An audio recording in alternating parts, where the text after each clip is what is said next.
Assalamualaikum warahmatullahi wabarakatuh.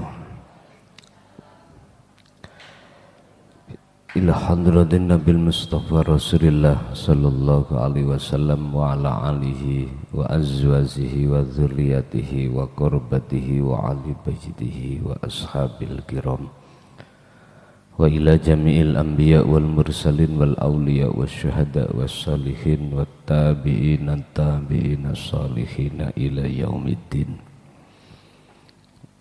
wa ila abaina wa ummatina wa azdadina wa masyaikhina wa auladina wa azwajina wa dzurriyyatina wa ahli baitina wa jami'i man tabi'ana wa ghairuhum syai'ulillahi lana wa lahumul fatihah. Bismillahirrahmanirrahim.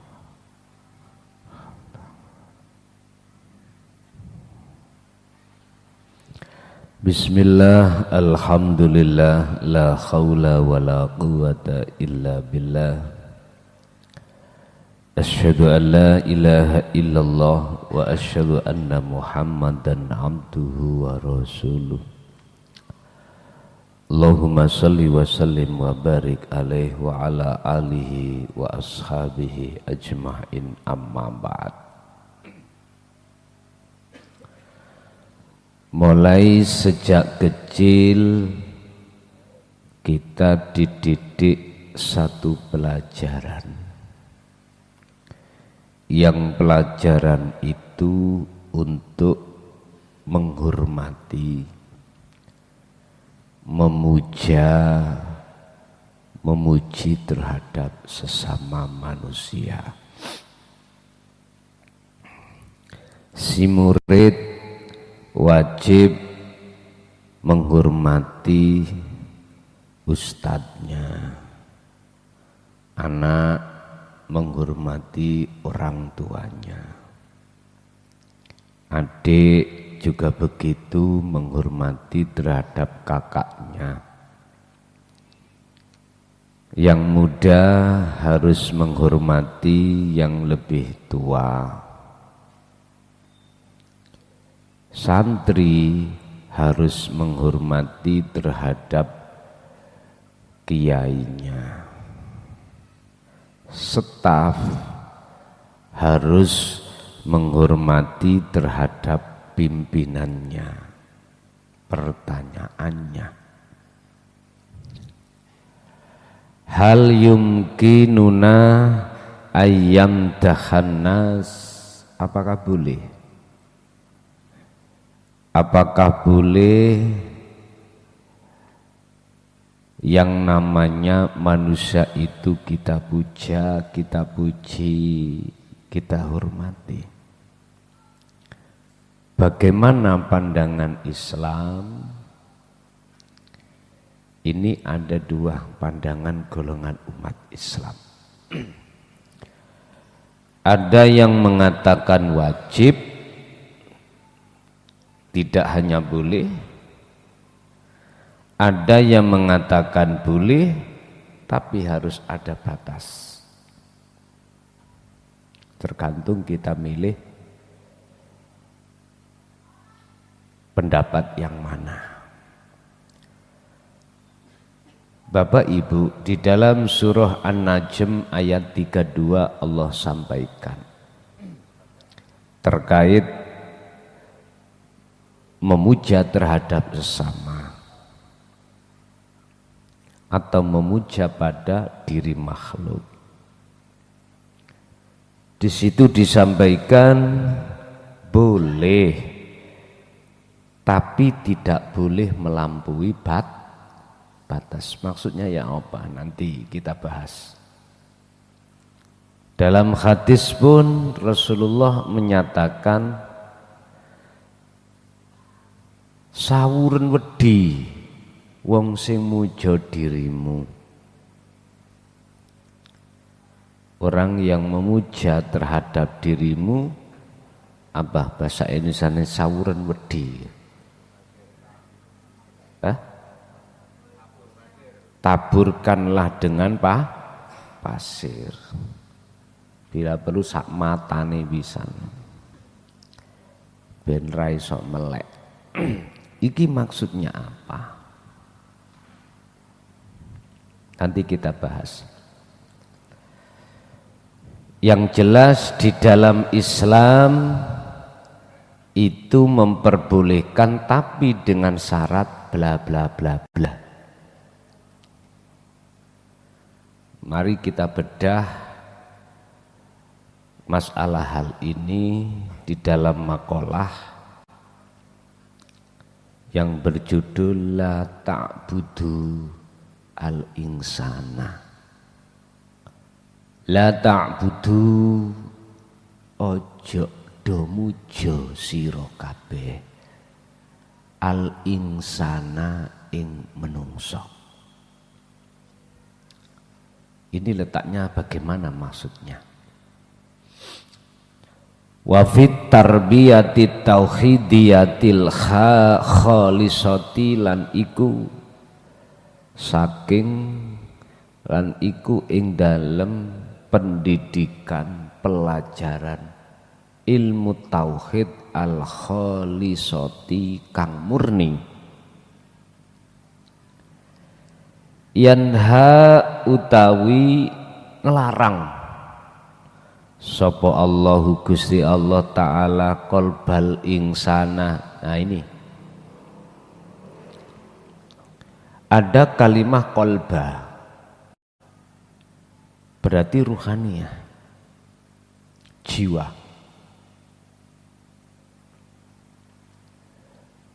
Gusti Allah ngelarang qalbal insani ing atine menungso anta abudi duduk budi-budi iki lho ya, saking yen to muja sira insan ghairahu ing sakliyane insan. Di dalam pendidikan ilmu tauhid murni kok adik murni barang iki piye to? Berarti kalau ada murni ada tidak, ada yang tidak murni.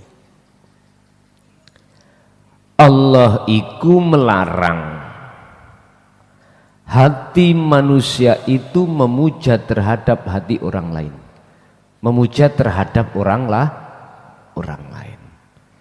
Ghairahu ay makhlukot, maksudnya nggak boleh hati jenengan iki memuja makhluk, nggak boleh.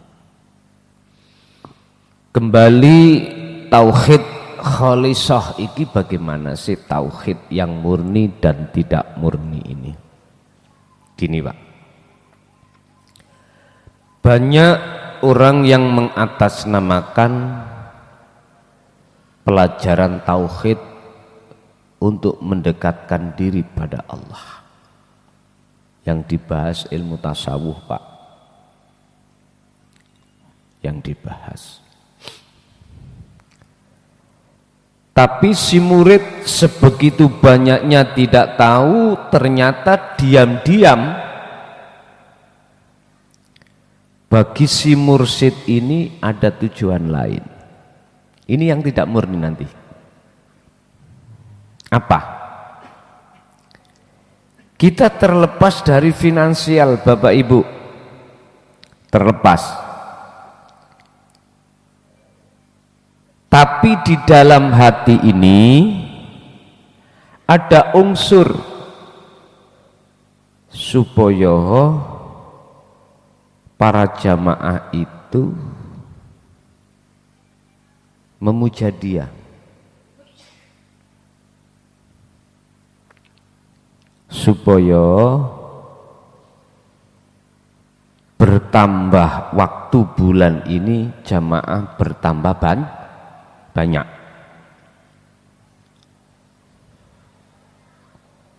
Lah wong mursyid sesuwoge Pak, duwite gak ngentekno. Enggak akan nyuruh panjenengan itu apa? Meras dunia sampean enggak akan. Wong mursite sugih. Sugih tumo, sugih meri.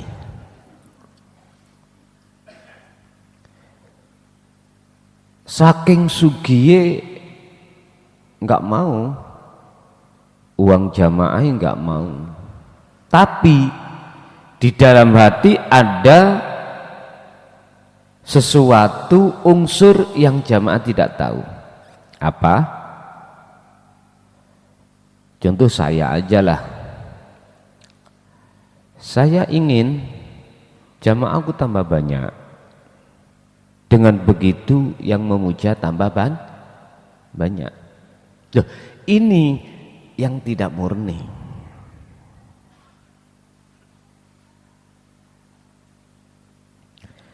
Dan di situ pasti saya ada rasa khawatir. Apa khawatir saya? Takut jenengan tinggalkan. Pondoke sepi, mamring, mursite maring gondol 21.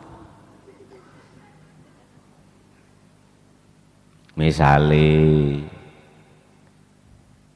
wis akhirnya tersebar seluruh Indonesia. Jadi jamaah-jamaah YouTube sing asalnya itu tidak tahu, akhirnya imet si mursyid saya ini udah rusak. Loh, saya ketakutan ditinggalkan oleh jamaah. Akhirnya saya berupaya untuk menutupi kesalahan yang aku lakukan, wis dengan cara apapun.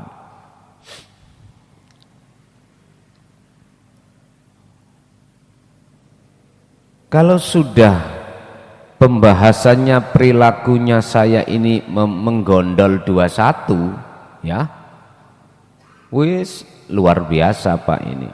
Akhirnya mau mesu-mesu, banyak yang mesu-mesu, dewobol, enak-enak tak tut nih pungkasane gondol 21.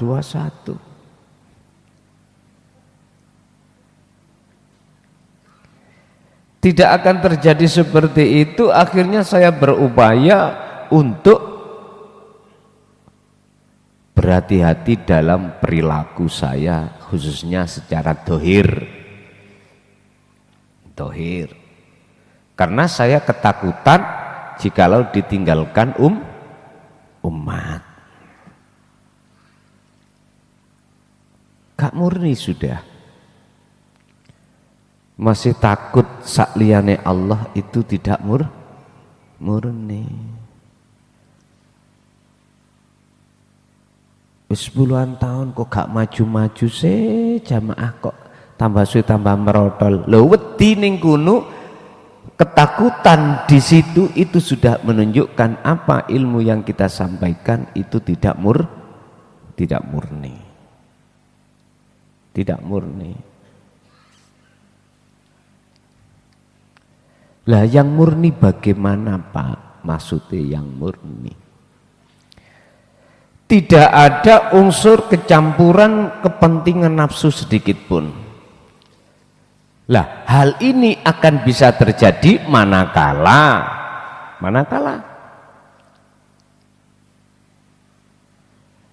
antara si mursyid dengan murid ini harus bekerja sama. Artinya bekerja sama gimana? Si mursyid sudah mengatakan bahwasanya janganlah kau puja kecuali Allah. Terus muridnya harus begitu ngimbangi. Tidak akan alla ta'budallah, alla ta'buda illallah. Tidak akan kau memuja sesuatu kecuali hanyalah Allah. Murni sudah. Murni. Malah sing lebih payaman ya Pak, lebih parah. Apakah ini ada? Setahu saya banyak. Banyak itu masih satu kan ya disebut banyak. Loro ya banyak, telu ya banyak. Apa? Umat ini dibeteti. Tahu dibeteti zaman? Yang alasannya ujian. Akhirnya umat disuruh nyerahkan dunianya semuanya, bahkan sak bojone. Wah, luar biasa. Hati-hati.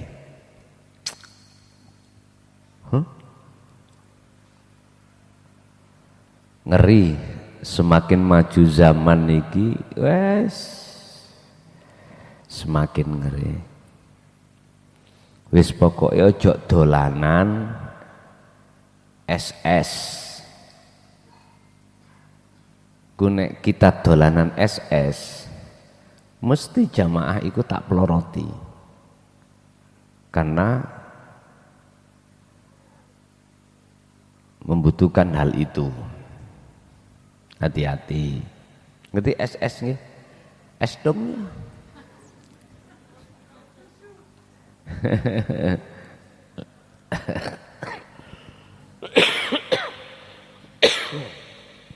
Dan atau jangan dolanan perkara-perkara yang menjadikan munculnya riya lan takabur. Kalau tidak mampu menghadapi, menetralisir, jangan dekat-dekat. Kalau untung beriku nggak akan menjadikan pengaruh, mengapa tidak boleh? Pun kita lanjut.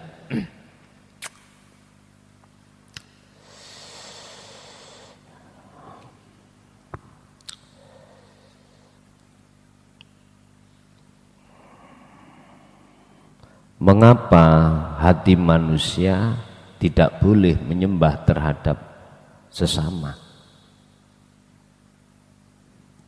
Li'anna hakikatal insani, krono sebab sak temene asline sifate menungso makhluk iku innahu sak temene insan iku la khaulah tidak punya daya upaya lahu kedue insan wala kuwatalan tidak mempunyai kekuatan ala fa'li syai'in ing atase nglakoni suci-wici.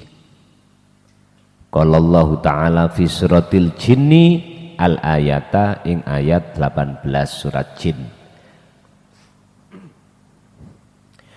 Karena sesungguhnya pada dasarnya sifat manusia itu adalah tidak punya daya upaya, kekuatan untuk melakukan apapun. Ini alasannya mengapa hati kita tidak boleh memuji terhadap makhluk. Di situ persoalannya. Ini miturut tarbiyah pendidikan tauhid murni loh Pak. Nggak boleh.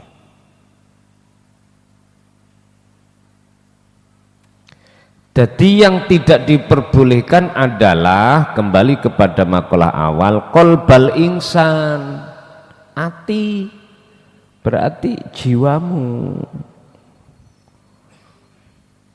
rohaniah ini Pak nggak boleh.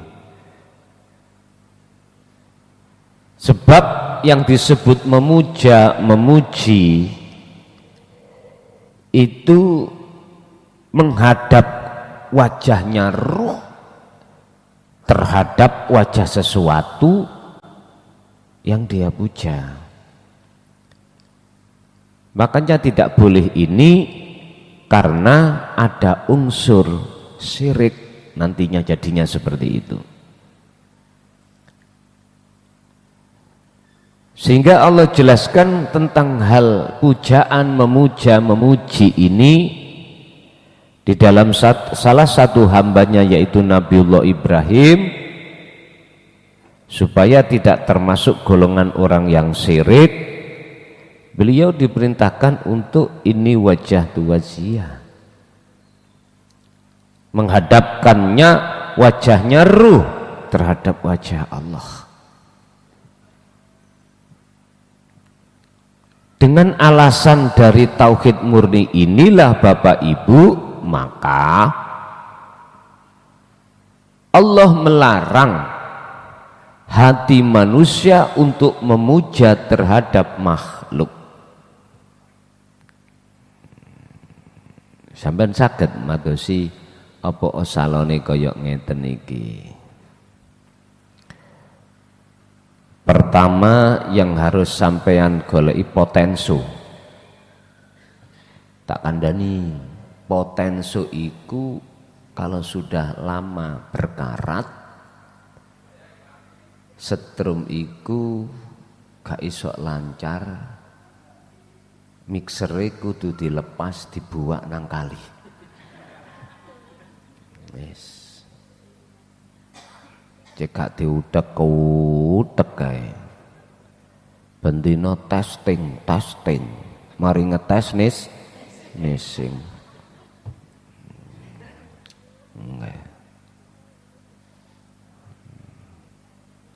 Pengalaman kami dalam dunia elektro dulu, Pak. Kalau semuanya normal,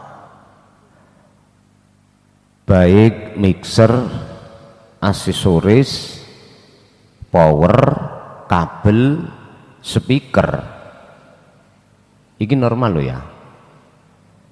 Satu kali kita itu nyetel sudah cocok, wis besok itu langsung tak kunci, jadi gak diudep-udep. Sehingga ketika saat besoknya kita pakai lagi, persis seperti yang kemarin.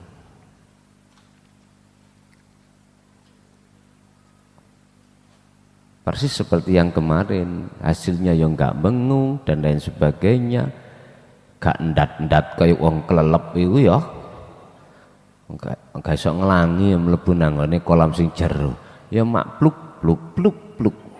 susuwe ya gaya batu, gak naik naik, wis innalillahi.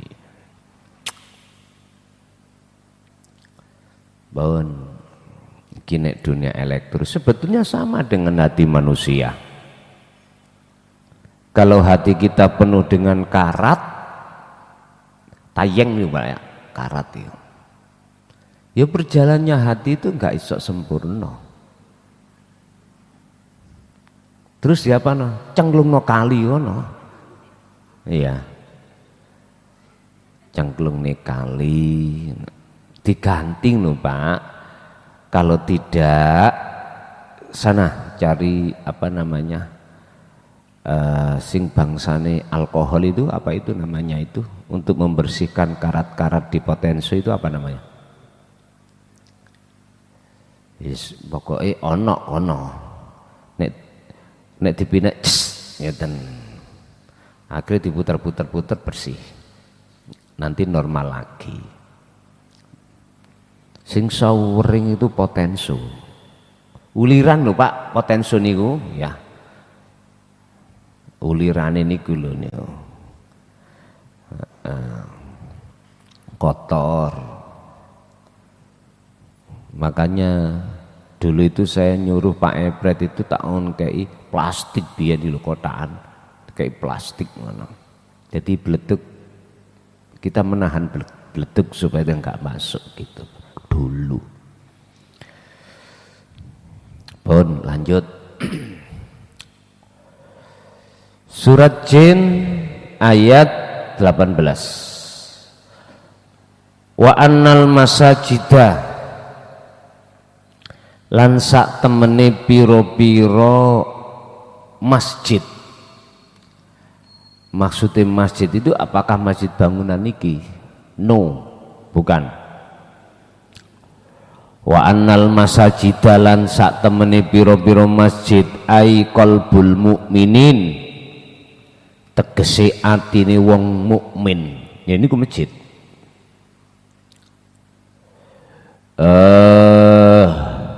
Iku lillahi, kedue Gusti Allah. Maksudnya apa? Iku lillahi. Allah di situ. Qalbin mukminin. Beda dening qalbin kafirin. Nek atine wong sing gelap, kafir, dadine nafsu. Ngono lho iku. Sesungguhnya masjid-masjid itu adalah rumah Allah, milik Allah. Oleh sebab itu fala tad'u, monggo aja padha nyembah utawa mujo sira kabeh ahadan ing apapun ma'allahi sertane Allah. Artinya apa? Dalam hatimu jangan ada selain Allah. Selain Allah. Makanya dengan dasar inilah Allah melarang hati manusia itu memuja makhluk. Karena sifatnya makhluk li'anna hakikatil insan innahu la haula lahu wa la quwata. Enggak bisa menolong, enggak punya daya upaya apapun. Inilah alasan mengapa Allah melarang hati jenengan orang-orang mukmin itu memuji terhadap makhluk. Apalagi bicara tentang masjid itu adalah qalbul mukminin, hatinya orang mukmin. Ya sangat dilarang hatinya orang mukmin ada selain Allah. Dilarang.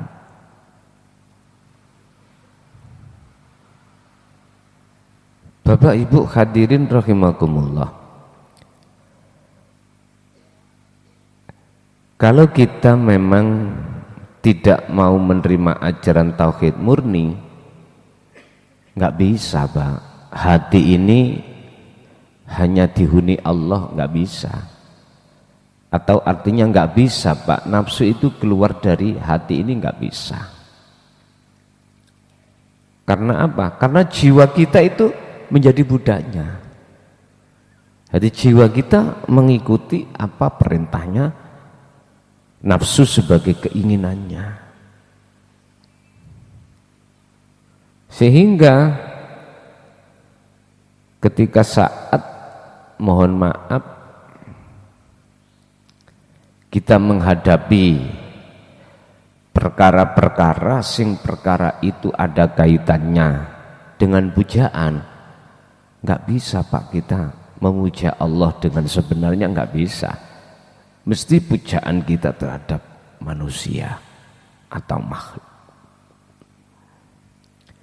Ini yang dikhawatirkan berujung menjadi perbuatan syirik. Jadi ruh ini dieman sampai Allah. Jagatnya ruh itu kalau dihuni oleh selain Allah atau dihuni oleh perkara-perkara selain Allah, sehingga Allah mengatakan bahasanya melarang. Makanya isyaratkan masjid apa enggak pernah ada perkara najis, sandal aja diletakkan di luar. Ini adalah ayat semuanya ini. Orang yang masuk yang asalnya pakai sepatu harus lepas.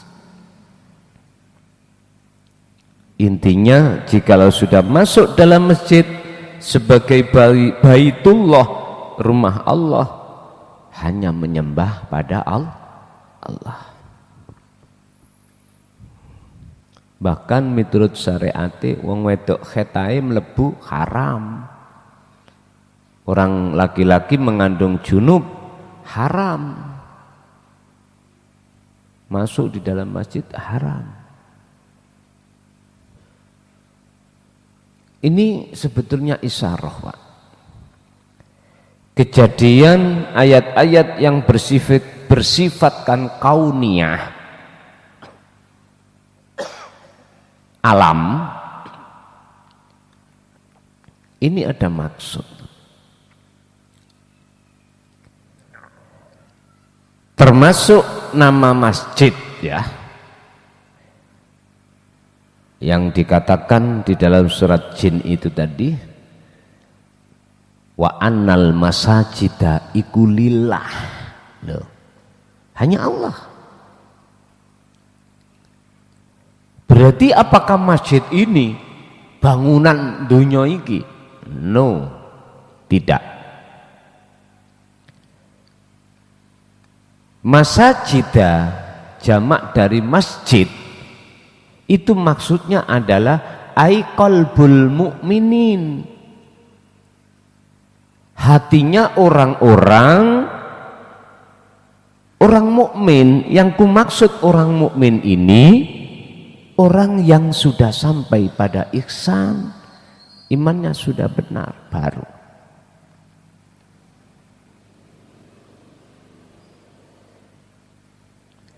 Tanpa batas, tanpa hijab, tanpa apapun. Beda kalau masjid secara syariat ini ada batasnya.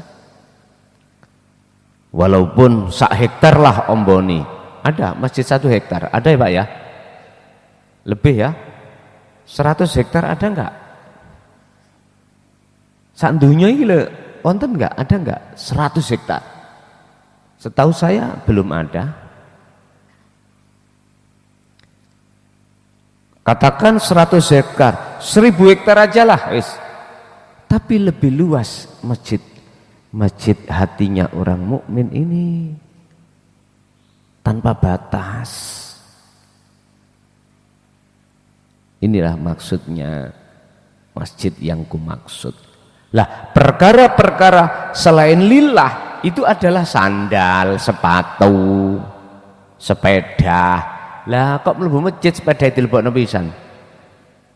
Ya di kampung ambek takmir sampean. Paling tidak dipisu-pisu. Dewobol anake sapa iki? Sepeda sak sandale kabeh dilebokno njero masjid. Ya wis, nek gak percaya jajalan. Digodak sampean ambek takmir. Fa idza kana mongko tatkalane ana apa al-ikhtiram, apa al-ikhtiramu pemujaan utawa penghormatan lil badani maring sesama badan, fala baksa mongko ra apa-apa. Jikalau hormatmu dengan bentuk matur suwun, kula pun sampean tolong, kula pun sampean wulang, kula pun sampean wis macam-macam. Iku hanya jasad dengan jasad. Apa yang dikatakan di sini? Fala baksa, rapopo. Yang dilarang itu adalah ruhaniyahmu jatuhnya pada makhluk. Paham nggih? Ini yang dilarang oleh Allah, enggak boleh. Kurang kuat, oke, tak golekno dalil maneh. Langsung dalil yang Kanjeng Nabi, ora tember-tember, ora kiai langgaran kaya aku ngene iki, enggak. Iki langsung Kanjeng Nabi Pak, iki Pak. Wal manhiu utawi kang den larang anhu saking ikhtiram, memuliakan, memuja atau menghormat. Wa ya ikhtiram iku takdimur ruhi, mulyaake ruh lil makhlukati maring makhluk. Ini yang kumaksud, jiwamu itu mempunyai iman yang bisa menolong adalah si makhluk. Sehingga dengan dasar ini, dasar iman yang seperti ini, maka hati kita pasti akan memuja makhluk tersebut. Tidak hanya jasmani kita, tetapi juga rohani. Sumpah itu, demi Allah, ciker. Kelason maring gondol 2-1. Wis ta, aku roh dengan motoku dewi. Ya, meneh tak ewer-ewer nek ngarepe gedhong meneh. Nyun sewu. Iman yang seperti ini, Pak, yang dilarang Allah. Jatuhnya wajah rohaniyah kita pada selain Allah. Ini yaitu makhluk. Walaupun senajano toh ana sapa apa ikhtiram iku rasulan menyang rasul, nggak boleh. Sekarang aku tak buka dulu rasul sebelum kanjeng Nabi Muhammad, berarti Nabi Isa, ya. Bagaimana umat pada saat itu keluar dari apa yang tidak pernah beliau Nabi Isa sampaikan? Ada seseorang oknum yang menyampaikan berseberangan dengan wahyu dari Tuhannya, sehingga menyuruh para umat untuk menuhankan Isa, sehingga disebutlah Isa anak Tuhan. Nek Isa anak Tuhan berarti ana mbok nih, ana mbok Tuhan. Ini yang enggak bahaya, yang tidak paham bahaya loh Pak, bahaya sekali. Sehingga mengkultuskan seorang figur dan pimpinan yang melebihi batas, inilah yang Allah haramkan. Haram. Terus kita jatuh pada umat sekarang yaitu Nabi Muhammad. Ketika saat Anda bicara Sayyidi, hati-hati. Itu artinya adalah Gusti, ya. Larinya kemana? Apakah hati kita pujaannya terhadap seorang makhluk figur yang kita kultuskan sehingga kita tidak terasa akan menduduki ketuhanannya yang sebenar-benarnya? Gak usah terlalu lincip kita menuduh orang Nasrani menuhankan Isa. Kita sendiri cara hakikatnya, kebanyakan umat Islam ini telah menyembah selain Allah, yaitu mengkultuskan seorang makhluk. Loh, bukan berarti aku benci, enggak, tak lurus no, supaya pujaan Anda itu tidak akan melebihi batas, gitu loh. Kan sudah jelas, alhamdu utawi sekabeh puja lan puji iku lillah. Matamu kok taruh no endi? Bahasa Indonesia Pak iku Pak, mata itu Pak. Bukan bahasa kasar, bahasa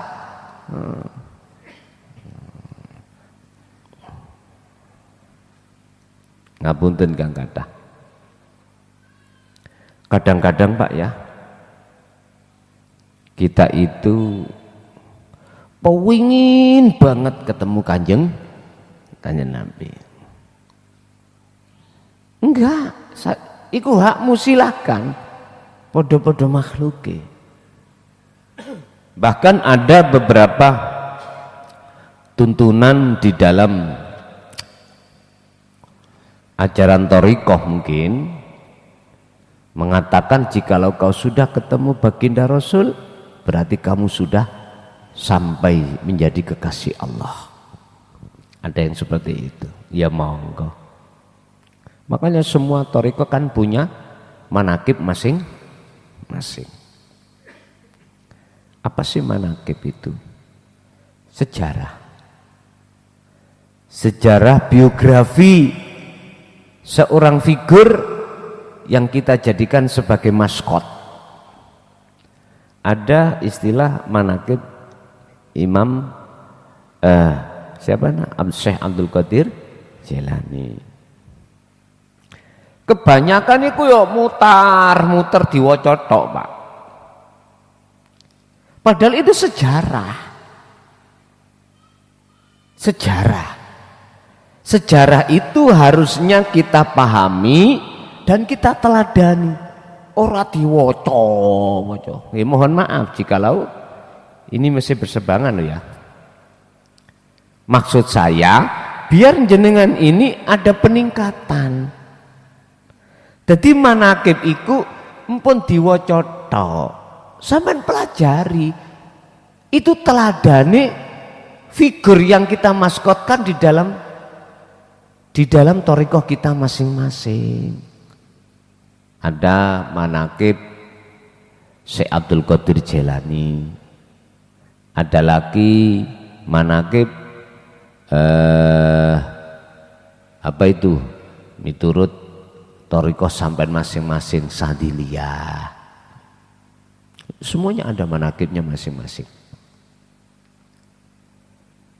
Kalau Anda sudah membaca, menghayati, merenungi teladan di sini dan Anda meneladani, itu baru oke, Pak. Nek diwaca tok ae, Arabe Pak diwaca. Orang ngerti karepe, balak-balik maca-maca nae. Mohon maaf lho ya. Opo artine? Sementara kita tidak bisa meneladani dari seorang figur yang kita jadikan sebagai muktabarah terhadap Kanjeng Nabi, ya percuma mawon, Pak. Ya, mohon maaf, saya ngeritik tapi membangun.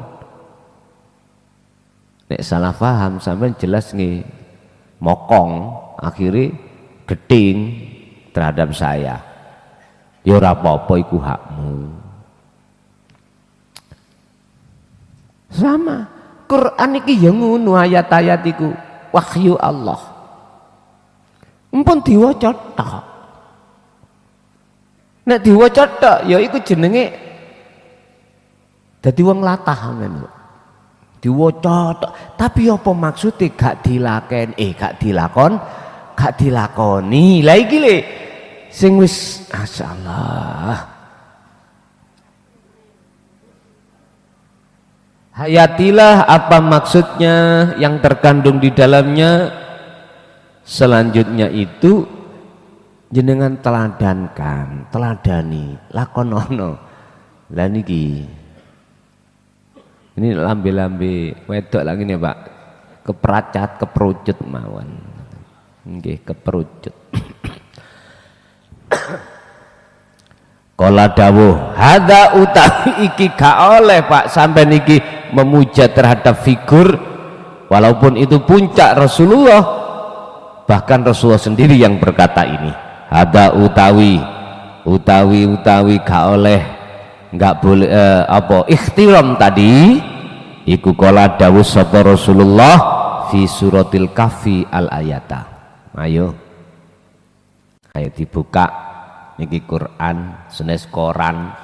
Kalau ini menjadi pedoman hukum Anda yang tertinggi, nek gak percaya ya mbuh gak roh aku. Sing tak waca senes komik kok niki. Bukan cerpen, bukan apa jenenge novel, ngoten. Terserah, monggo ae dibuka bareng. Karena ini sangat krusial. Mohon maaf izin tak rokokan sik. Jika sepaneng, jika gampang muring. Mangkane Bu sampai nek muring-muringan rokok ono. Iya, apa-apa. Saya baru nggak tak larang wong wedok rokokan, nggak tak larang. Mau enggak silakan jenengan nek rokokan. Itu hak jenengan.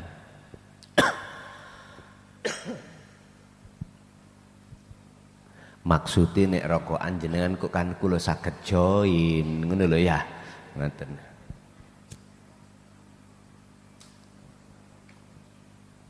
Pun. Kul katakan Muhammad, qala dawuh sapa Gusti Allah, kul katakan Muhammad. Mat, ngomong mat, iki sing dawuh Gusti Allah. Jenengan pun tersinggung lho ya. Aku nyeluk mat iki. Mat iki adikku kalau celuk. Wak mat. Sebetulnya Muhammad ini jangan dianggap Ibnu Abdillah saja. Jangan. Artinya apa? Ayat ini memang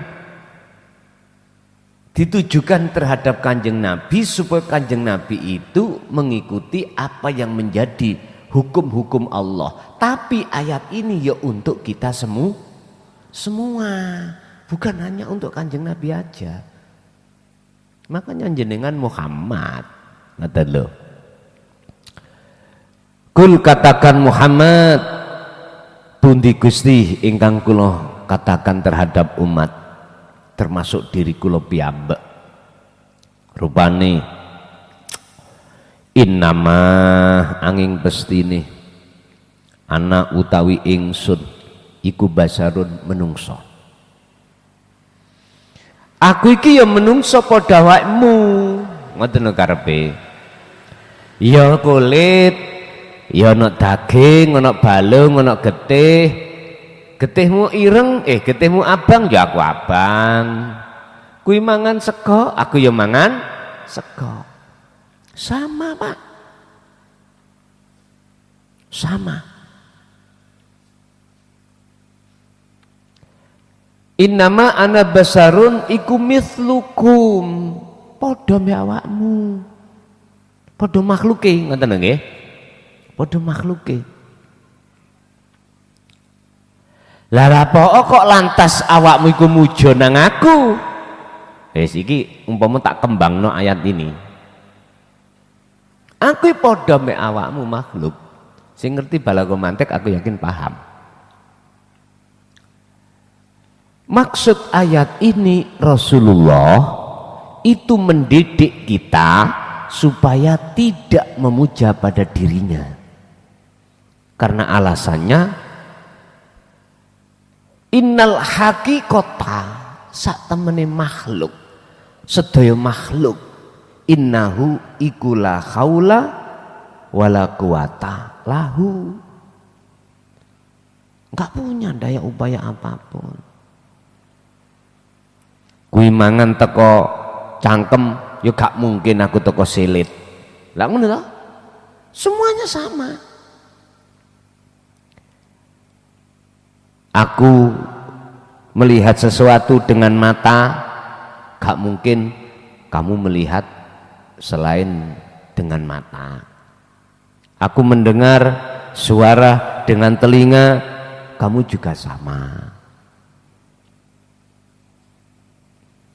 Ini hubungan jasmaniah ini, Pak. Yang disebut bashar, manusia. Ini langsung Rasulullah melarang. Kalau kita sebagai kiai langgaran, wis wani lincip ngomongnya ya Allah, kok gak aku? Wis tah, gak jelas.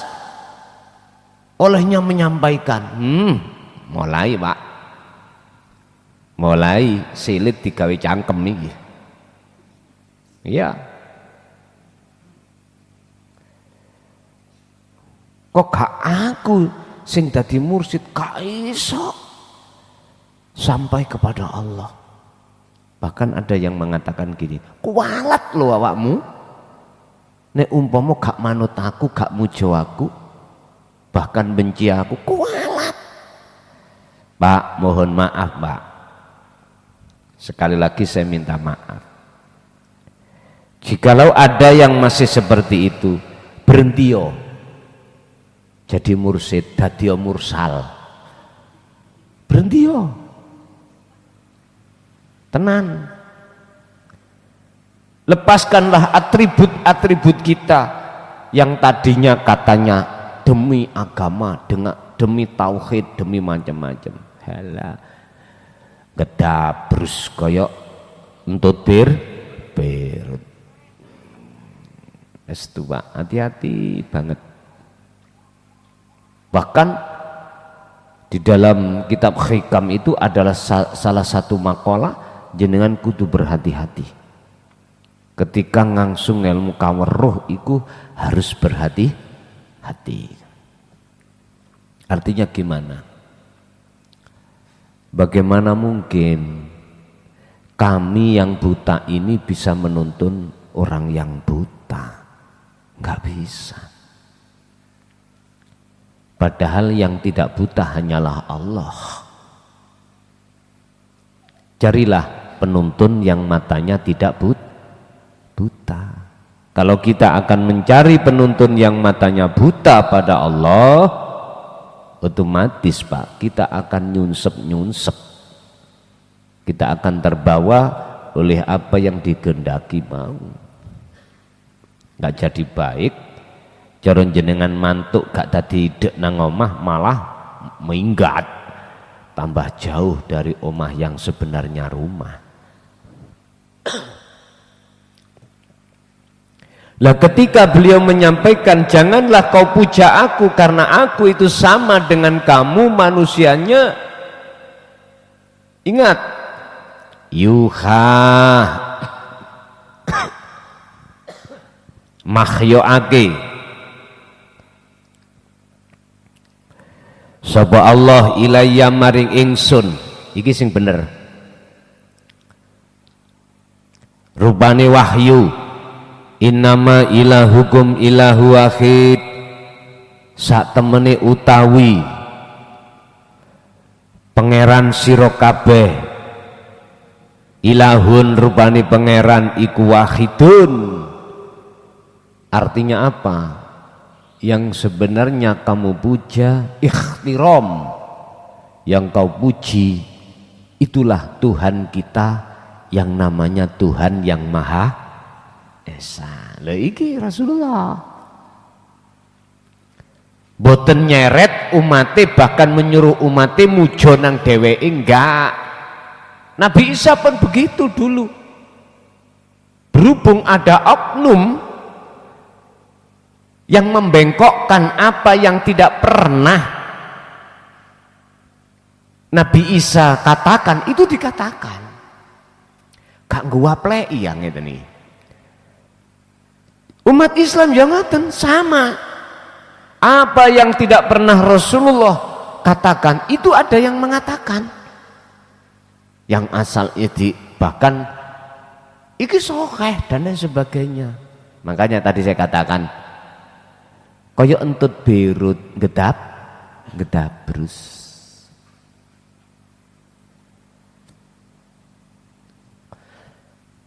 Hanya satu Pak yang Rasulullah sampaikan tentang risalah ini, apa? Allah ta'budallah, Allah ta'buda ing yen to kowe nyembah illallah kecuali pada Allah. Jangan sampai dirimu itu memuji, menyembah selain daripada yang ahad. Ilahukum ilahu wahid. Oke lah Pak, dalam banyak agama ini namanya Tuhan macam-macam namanya. Ada yang mengatakan Allah, oke. Ada yang mengatakan Allah, monggo. Karena kaumnya bahasanya masing-masing, gak ada masalah. Yang penting jatuhnya ruhaniyahmu itu terhadap yang esa, gak ada masalah. Memangnya harus gitu. Nggih ngapunten Kang Kata. Banyak sekarang umat-umat yang fasih ucapannya Allah tapi jatuhnya hati tidak pada Allah yang sesungguhnya. Banyak itu Pak.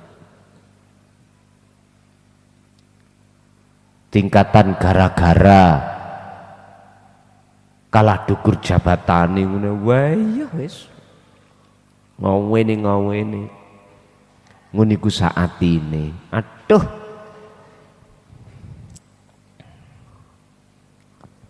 kalau jasmaniahnya saja monggo mungsuh jasmaniah, tapi ruhaniah Anda harus terhadap hidup. Kalau ini no problem. Padahal fakta kenyataan di lapangan tidak begitu. Ruh kita, jiwa kita, sak jasmania kita jatuhnya pada makhluk. Ini sudah. Wahadihi ahamiyatut tarbiyati utawi iki pentingnya pelajaran alat tauhidi ing atase ilmu tauhid. Ini Pak pentingnya. Ayufhama ing yen toh paham apa qalbuka ati sira kaifa ta'abudu khalikaya apa nyembah sira Allah ing Allah alal wajhi sahihi ing atase wajah kang benar. Tarbiyah pendidikan ilmu tauhid ini adalah pendidikan yang penting, yang tujuannya adalah untuk hatimu paham bagaimana cara menyembah dengan benar, memuja dengan benar. Santri nang kiai ini oke, dohirit punya tata krama, tata krama, akhlak, oke. Bentuke salaman dicium, oke.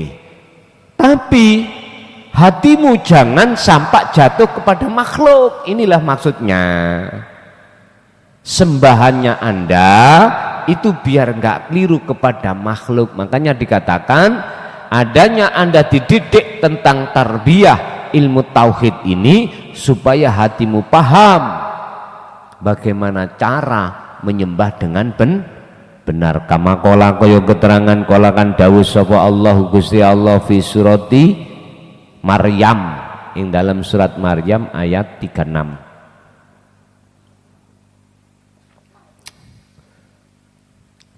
Rupane ayat wa innallaha rabbi wa rabbukum fa'buduh ada siratum mustaqim. Wa innallaha lan sak temene Gusti Allah iku Rabbi pangeran ingsun wa rabbukum lan pangeran sira kabeh Allahu ai al ahad. Sing dimaksud Allah itu adalah Esa. Ngoten niki. Oleh sebab itu fa'buduh, kuwi nek wis kenal sing Esa, fa'buduh Allah iku ya fa'buduh mongko jatuhno wajah ruhaniyahmu hu ing Allah ahad iku. Maksudnya ngoten, hada utawi menjatuhkan ruh atau wajah ruhaniyah terhadap sejatine urip yaiku ahad, iku sirotun, disebut sirot, dalan mustaqimun kang jejeg. Lagi dalan sing lurus, jalan yang lurus. Lah ketika saat menjatuhkan wajahnya ruh terhadap wajah Allah yaiku urip kang sejati al-ahad, itu jasmania sampean iki ono pundi terserah. Makanya dalam Islam ada istilah ibadah macam dua, mahdoh dan ghairu mahdoh, murni dan tidak murni. Wis jatuh jasad Anda ada di mana terserah. Kalau sama-sama kita mengementingkan jatuhnya wajah ruhaniyah terhadap sejatine Allah yaitu ahad, gak geger Pak. Sing pakai rukuk yo gak ngelokno, gak pakai rukuk. Sing tahlilan yo gak gegeran ambek sing gak tahlil. Sing pakai kunut yo gak gegeran ambek pakai kunut. Makanya sampean lihat mulai abad kepinten, setiap abad itu mesti ada perusak itu. Walaupun zaman keemasan Islam mesti ada perusak di negara manapun itu tanpa kecuali. Diangkatlah isu, mohon maaf, umpama sudah persatuan orang Islam, diangkatlah isu tahlil dan tidak tahlil, akhirnya khilaf. Diangkatlah isu yang pakai kunut dan tidak, udah hujai disiapkan, aku yang benar, yang sana salah, sing sana juga begitu, aku yang benar, sing sini salah, semuanya Mbak. Sampai akhir zaman Mbak, hal itu pasti akan terjadi. Lah ini kalau kita sendiri tidak mengamankan jiwa ini dari pengaruh-pengaruh yang seperti itu, ya ikut rusak kita hati ini. Bapak Ibu, yang disebut siratul mustaqim, Anda jangan menunggu besok nek wis bar yaumil hisab. Ngapain namanya? Memang secara syar'i diterangkan itu akan terjadi setelah beberapa tahap masa. Apa? Masa ketika sampai di dunia, lalu masuk ke masa kita itu di alam namanya barzakh. Setelah itu masuklah yang namanya masa kiamat. Disitulah nanti akan muncul satu masa di mana kebangkitan yaum yub'ats, hari dibangkitkan semuanya manusia. Oke. Arah kemana? Nang warung. Dikirim nang warung namanya. Ke padang maksar, di situ akan terjadi yaumul hisab. Setelah itu sudah dihisab, baru jenengan disuruh nguat siratal mustaqim. Lah maksud saya hada siratul mustaqim itu Anda jangan nunggu besok, sekarang sudah. Kok umpama sekarang belum disiapkan Allah siratal mustaqim, gak mungkin muncul ayat ini. Mboten mungkin. Fa'buduh nyembah sirahu ing Allah. Hadza utawi nyembah yang seperti ini disebut iku siratum mustaqim. Anda telah melewati jalan yang lurus tapi wangil, Pak. Apalagi tidak mengikuti tarbiyah tauhid. Wah. Hati ini delawurung terus. Sampai mengadakan istihad kalau nggak percaya. Sampai tanya pada seluruh umat manusia dari beberapa golongan. Ada golongan sing gak patek ngerti sarengat. Sampai takok, yuk, sampean nek salat iku eling apa yuk? Nek selesai sampean tulis ngoten iku namanya istihad. Wis naik maneh ndukure syariate setengah, mungkin mari yuk terus Pak D. Nah, Pak D jenengan iki tak delok-delok kok ya iso maca Quran, beda ambek yuk kemarin. Ya apa oh? Jenengan nek salat niku ati sampean ngadep nang pundi? Lho, engko catet tong niku. Sampeyan catet. Bener apa enggak apa yang saya katakan? Oke, setengah sudah naik paling atas, paling ngawalim wis pol notok tok. Wis tah, jenggote wis putih, ya. Iki dadi ireng Pak niki, penan. Tak kemarin putih waktu karnaval tok nih kok. Udah, saya minta tanya. Saya kasih kesimpulan, siapapun kita, status apapun kita, jikalau tidak mengerti tarbiyatut tauhid, udah. Ati sampean kali kula ini belakrak. Kalau nang pasar tok sih gak apa-apa. Di sana kecantol rondo kempling. Lah niki lebih bahaya. Hati-hati ya men.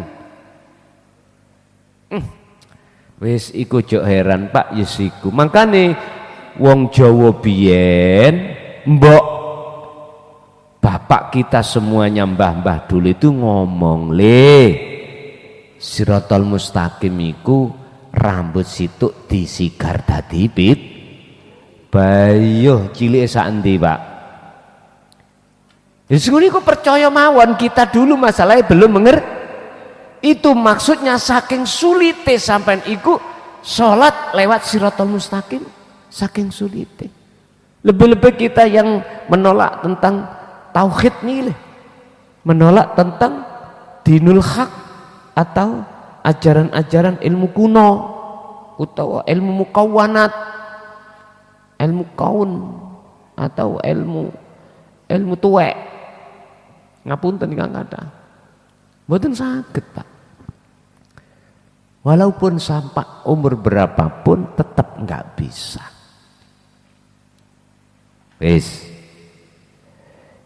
Itu akan bisa terjadi jenengan nguwat Siratal mustaqim besok ning akhirat sing dimaksud syariat manakala jenengan ning dunya di dunia ini sudah sering melewati Siratal mustaqim.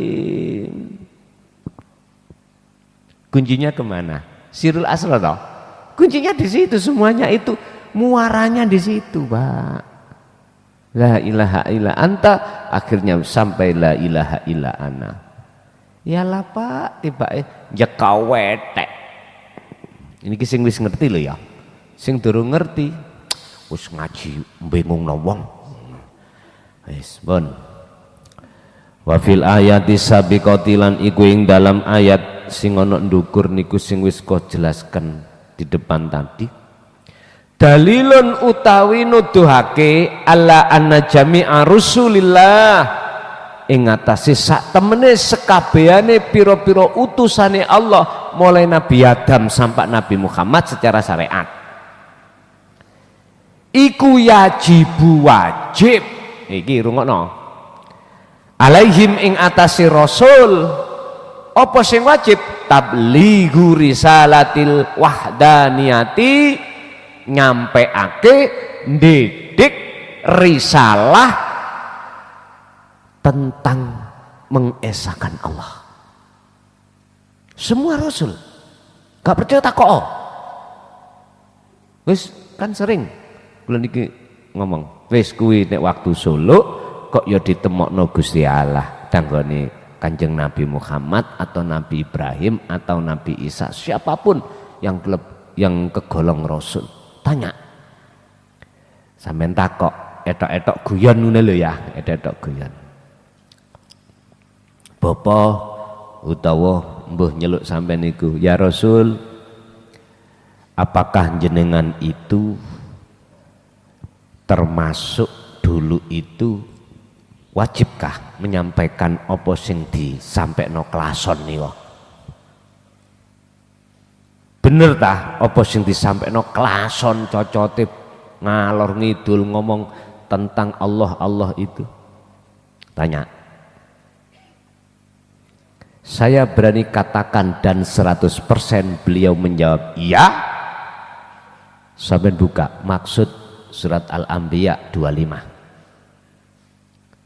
Kurangkah Anda percaya dengan ayat ini yang mengatakan, aku kata Allah, Muhammad dengarkan, aku tidak pernah mengutus utusan sebelummu, termasuk dirimu, kecuali wajib menyampaikan inti wahyuku ini, supaya fa'budun, nyembahi bener, sampai no risalah tauhidiyah ini.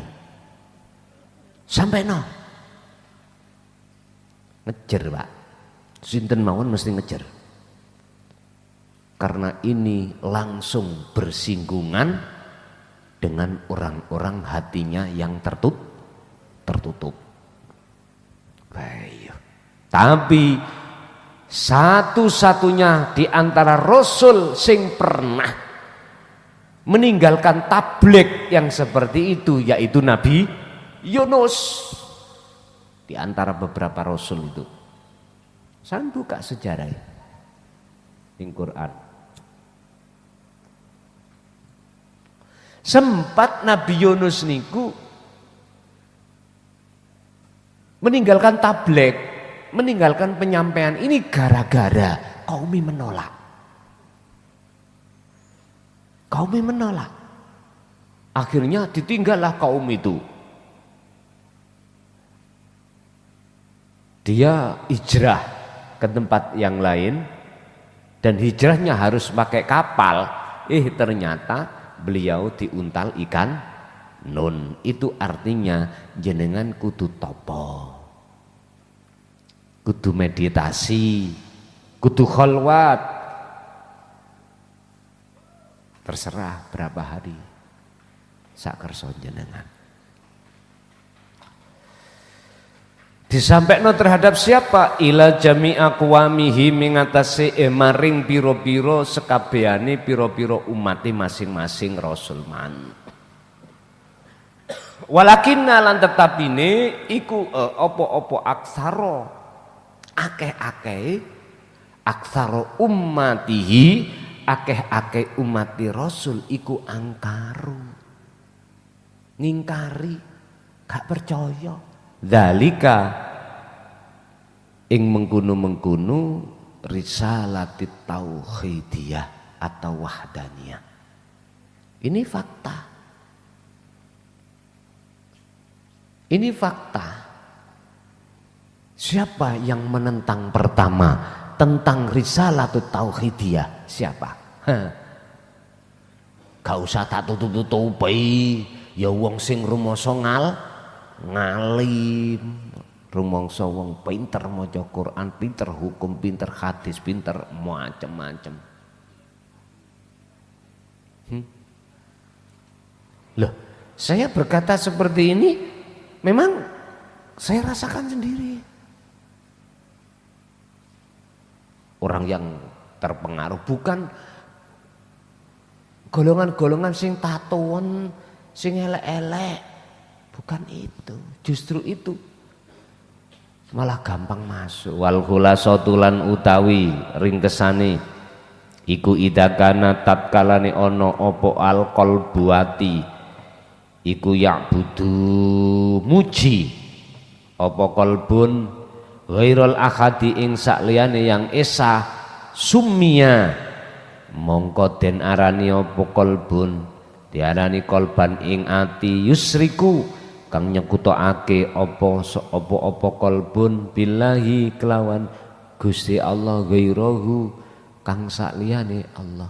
Lah niki gak percaya nek iku syirik, ya sudah.